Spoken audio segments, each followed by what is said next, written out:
Fuimos hasta Cudillero a comer un buen centollo y llantar langosta fresca porque allí sabe especial. Luego fuimos a Luanco por probar buenos percebes y además oricios frescos que pa' mí son un manjar. ¡Ay, qué sabor del marisco asturiano! Con buena sidra y la alegría de mis paisanos. Y digo yo que no hay nada mejor,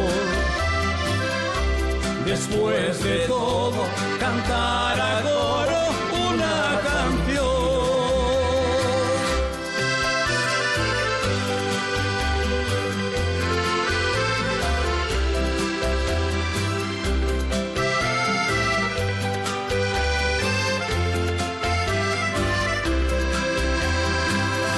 La andarica y la cigala y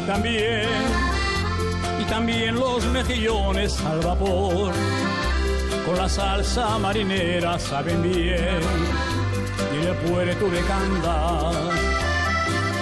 Y en la arena que bien saben preparar la buena angula y el pichín que no se puede comparar, rebozado y calentín. ¡Ay, qué sabor del marisco asturiano! Con buena sidra y la alegría de mis paisanos.